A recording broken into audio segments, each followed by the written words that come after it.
Hi, it's Jerry Parker here with Capital Growth Property Investment Formula. It's I've been helping people build their investment property portfolios and building my own for over 25 years. And we've our education series here. This is module 1 of 8. What a property investment goal looks like. This is important, very important step that a lot of people skip, and it creates a lot of confusion down the path if you don't have this one worked out right. I'm a property coach and mentor, and have a look today. It's a very quick presentation, and don't want to waste any of your time, so we'll get right into it.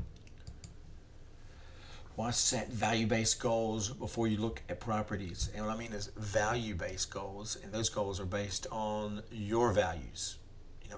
It's property investing is not so much about the market, it's about you. So what are your values, and what do you want to achieve? Let's face it, the process can be stressful, scary, risky, with a lot of boring details and work. It can also be fun, but it has to be worth the fear, risk analysis, massive debt, accountability, and responsibility, the extra work and all the stress. So it's got to be worth that. Your goal at the end has got to be that. The end result must be worth the pain and the agony of getting there. Otherwise, if you're like most people, you won't get through.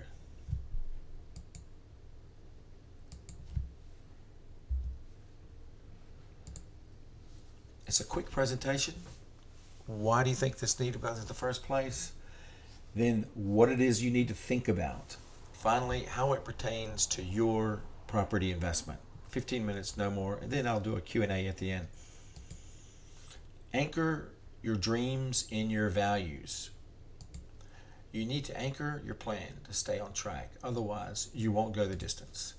Okay, you've got your value-based goals and who you are to make the effort worthwhile. So who are you? You're a mother, brother, sister, father, son, daughter, friend, helper, carer.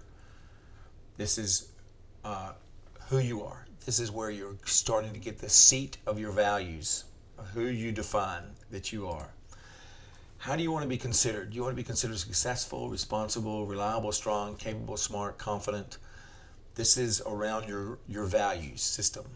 This is where you begin. It's a strange place, it seems, that's where you begin for investing in real estate, but the investment is about you. And this helps you from getting confused along the way, so you stay on your target. Now, what do you want? Do you want to build a home? You want to build a family? You want to put your kids through school? You want to have just a fun time in life? You want to travel? You want to have some hobbies like boating or fishing? Help other people? Maybe you got people that need help, or you like helping other people, and you want to be relied on. You want to be a better person or better self. You want to create things that you love. You want to create wealth for your family, or maybe in the end you just want to own your own time. This is you formulating your goals, your value-based goals. So how does this goal setting actually work? And this is not just in property. This is across the board in everything that you do. So, with goals in life, you'll set a goal is like a milestone, and you set that milestone. You bit of a plan to get there, and you put in some effort, and then you struggle, and then you achieve one of the milestones, and then that's where happiness comes from. You celebrate that achievement, and you get happiness. That's where it is. Then you start all over again. Okay, we got to this point. Now let's struggle a little bit further, but set another goal, set another milestone to hit, and then you hit that milestone, and they all go along to your big value-based goal of who you are and what you want to be. And you get fleeting moments of happiness as you chart these milestones. So set them often, and you get more happiness. That's essentially the way life works. So how can property become a vehicle for your value-based goals? So you could set your first investment, and then you're going to struggle to get your second investment. And so you started out as a new investor, and then after your second property investment, you've kind of setting up a little bit better. You've done one, you kind of know how to do this. Now you've got your second one, and you start at that stage to see the possibilities for wealth. It's starting to happen now. I mean, you're not, nowhere near retiring or anything. And then you get your third property, or definitely your first properties increase income and equity. So you start, that little celebration that you have starts to feel better than the first celebration and the second celebration. And then you buy your fourth one. By that time, your wealth is starting to double. The wealth that you had before you started the whole process to where you are now. By the time you buy your first property, you can count on it that it's doubled by your fourth property. Then your fifth property, you start seeing to where the income coming in could actually, if you lose your job or something, well, you still have more positive income. So you can make a bit more choices. You're not just a slave to your job. And you can start to own your own time and start to be who you want to be. This is sort of the way you would go approach your goal setting in property. You start with your value base. What are your values? What do you want?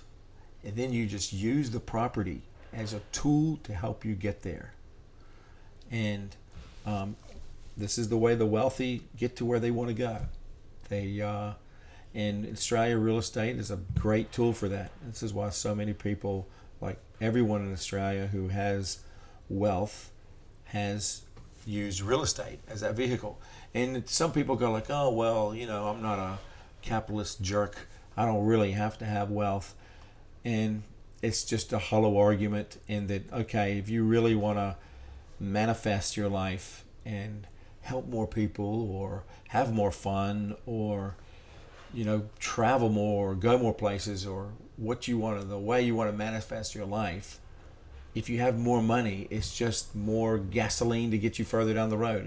You can do it more and better. And using this goal setting and value setting is how you get there, and property is a good tool for that. So let me just illustrate a bit of a financial modeling of how that works. And I'm sort of example here of, say, a passive property investor, and to where you're just using some investment funds to buy your first property. And here we say it's $450,000, say this year. And then by the end of next year, we're giving it a capital growth rate of 7.2%, which is the, over 35 years in Australia, that's the average capital growth rate if you held a property for 35 years. Now, I know that every little segment's got a little volatility going in there, but this is just a modeling of an example. So you bought this property for $450,000, and then by the second year, it goes up 7%, and it keeps going up 7% a year. And by the end of 10 years, it's worth $900,000. So it's doubled. So you've made $450,000. And then but lo and behold, in here, maybe you saved a little bit more money and you buy a second property for $450,000 again. And this is so you own it by 2023, and this is that property snowballing for you as well. And so by the end of 10 years, you've created $391,000. So let's say you skip a year and go to $450,000 again, another one, and then let's just say you skipped another year and $450,000 again. This is just a little financial modeling about how it works, how compounding capital growth works. You go to the bank, they give you all the money, and you put it into the property, and you use this floating deposit down the track to keep buying more properties. So with 4 properties, after 10 years, you've only owned this one for 5 years, you've got $1.3 million built up. Now, with your values-based goals, does that help you get to your goals? Certainly does. It's more money. you can use that as a resource to achieve and manifest your life to where you want it to go. And this is just a very good vehicle, and it's why setting your goals is so important at the beginning. It's people get this is a using financially modeling out your progress. Whereas along the road here, what if you didn't buy a property this year, or you bought a property that was not so much investment focused? Then you say, oh, okay, I think, this is a lifestyle property, and yeah, I'm buying another property. But are you really focused on your goal, towards the end? You might be switching off your goal now because this is lifestyle property rather than, pushing forwards that big goal that you have where you need that $1.3 million capability. And then here's another little interesting thing. When you start looking at the numbers, you start goal setting, you start realizing how much your goals can be centered around a financial modeling to help you achieve that. So like say this year, this is 2021, you bought that property for $450. Well, let's just say you didn't do that.